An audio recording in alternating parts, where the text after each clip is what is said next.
Cell the building block of life. तो इस part में हम पढ़ने जा रहे हैं सेल मेम्ब्रेन के बारे में, द यूनिवर्सल फीचर। तो सेल मेम्ब्रेन है क्या? फॉर एग्जांपल जैसे कि कोई सेल है तो इसके बाहर जो एक पतली सी बाउंड्री होगी उसको हम बोलते हैं सेल मेम्ब्रेन। तो जो ये सेल मेम्ब्रेन है, ये सेल इससे क्या करते हैं? सेल इससे इंटरेक्ट करते हैं, इंटरेक्ट द बाउंड्री। और किस लिए इंटरेक्ट करते हैं? एक्सचेंज ऑफ मटेरियल या फिर उसके रिस्पोंड के लिए। एग्जाम्पल क्या होगा? ऑक्सीजन या फिर कार्बन डाइऑक्साइड की मूवमेंट लंग से।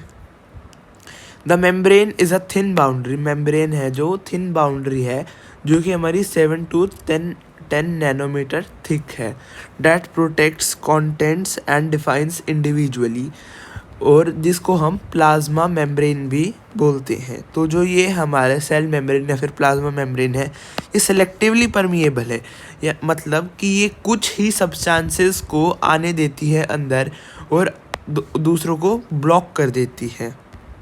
तो जो ये है हमारी, जो ये पूरा है, ये है हमारे सेल मेम्ब्रेन। तो फिर ये हमारे लिपिड्स और प्रोटीन्स का बना होता है।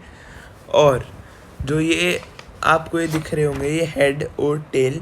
तो जो ये हेड और टेल है, जो हेड है वो तो water attracting heads point outward, और वाटर रेपलिंग टेल्स इनवर्ड्स, यानी कि वो रिपेल करने वाली टेल्स हैं। और जो ये मोज़ाइक है, ये मॉलिक्यूल्स जो ऐसे अटैच्ड हैं, इनको हम बोलते हैं mosaic molecules arrange like tiles. और फ्लूइड है जो, वो है molecules move sideways, flip and rotate, ये यहाँ पे। और ये है गेट कीपर, जो एम्बेडेड प्रोटीन्स होते हैं, हेल्थ सब्सटेंसेस पास। तो ये था हमारा डायग्राम फ्लूइड मोज़ाइक मॉडल का। इसके बाद आती है हमारी cell wall, the outermost covering. Plants can't move and need a rigid structure against wind या फिर rain. Cell wall maintains shape, keeps plants upright. Permeable, ये परमिएबल होती है कि ये वाटर या फिर मिनरल्स को अलाउ करती है पास करने के लिए, और रूट को हेल्प करती है एब्सॉर्प्शन के लिए। ये मेड अप ऑफ सेल्यूलोज होती है प्लांट्स में, carbohydrate link with glucose units, acts as the refuge in human diet. Fungi या फिर बैक्टीरिया ऑल्सो हैव वॉल्स। तो जो बैक्टीरिया की सेल वॉल होती है उसको हम बोलते हैं पेप्टाइडोग्लाइकन, और जो फंगाई की सेल वॉल होती है उसको हम बोलते हैं काइटिन, CHITIN। और प्लांट्स की सेल वॉल होती है हमारी सेल्यूलोज। अब आता है हमारा ओस्मोसिस टेस्ट। तो ओस्मोसिस है क्या? जब जो लिक्विड होता है, लिक्विड की हायर से लोअर कंसंट्रेशन की मूवमेंट को, जो कि सेमी परमिएबल मेम्ब्रेन से होती है, उसको हम बोलते हैं ओस्मोसिस। तो प्लांट सेल और एनिमल सेल जो कि चीक सेल है, और प्लांट सेल है हमारा अनियन सेल। तो जब प्लांट सेल को कॉन्सेंट्रेटेड शुगर सॉल्यूशन में डाला तो फिर loses water due to osmosis, यानी कि हायर टू लोअर में, मतलब कि जो बाहर इसके सब्सटेंस था उसके अंदर कम पानी था, और जो सेल के अंदर पानी था वो ज़्यादा था, तो वो बाहर चला गया। एंड लूजेस डज नॉट, और अगर वो बाहर चला गया तो वो श्रिंक हो जाएगा। पर जो प्लांट सेल है उसके पास होती है हमारी सेल वॉल। तो सेल वॉल की वजह से जो उसके अंदर के कंटेंट्स होते हैं वही श्रिंक होते हैं, पर जो बाहर की सेल वॉल होती है वो वैसी की वैसी ही रहती है। और एनिमल सेल में नो सेल वॉल है, तो जब उनको कॉन्सेंट्रेटेड शुगर सॉल्यूशन में प्लेस किया तो उन्होंने वाटर लूज़ कर दिया, वो श्रिंक हो गए, उनकी शेप चेंज हो गई, और पर वो फ्लेक्सिबल सपोर्ट्स एनिमल मूवमेंट।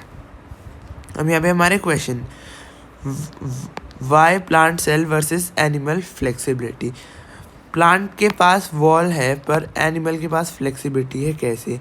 क्योंकि प्लांट हमारा एक जगह स्टेशनरी है, प्लांट हमारा कहीं नहीं जाएगा, तो उसको हमारे सारे टाइप के हार्श कंडीशंस फेस करने पड़ेंगे, जैसे कि रेन, विंड, आंधी, तूफान।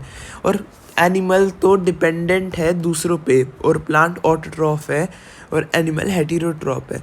तो एनिमल को इधर उधर जाना पड़ेगा फूड ढूंढने के लिए, इसलिए वो फ्लेक्सिबल है। But if plants were flexible, अगर प्लांट्स फ्लेक्सिबल होते तो वो सॉफ्ट हो जाए, वो टूट जाते, जल्दी मुड़ जाते। Why cut potato pieces into equally weight them before liquidates. ठीक है।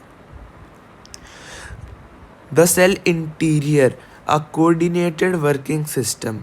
तो जो हमारा इसके 3 बेसिक्स पार्ट है, सेलेक्टिवली परमिएबल मेम्ब्रेन, साइटोप्लाज्म और प्रोमिनेंट न्यूक्लियस।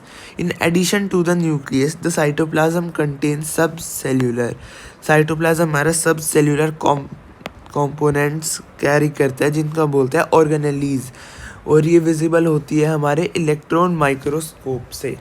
जैसे कि ये अब हमारा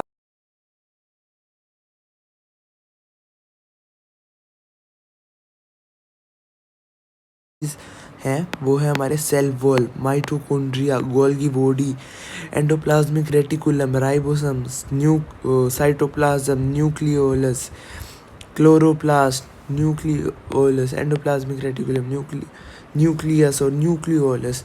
और अब हम इन सारी चीज़ों को डिटेल में नेक्स्ट पार्ट में समझेंगे। तो आज के लिए इतना ही, अब हमारा अगले टाइम नेक्स्ट पार्ट 3 आएगा। और अगर आपने इस वीडियो का पार्ट 1 नहीं देखा है तो आप पहले जाकर पार्ट 1 भी देखिए।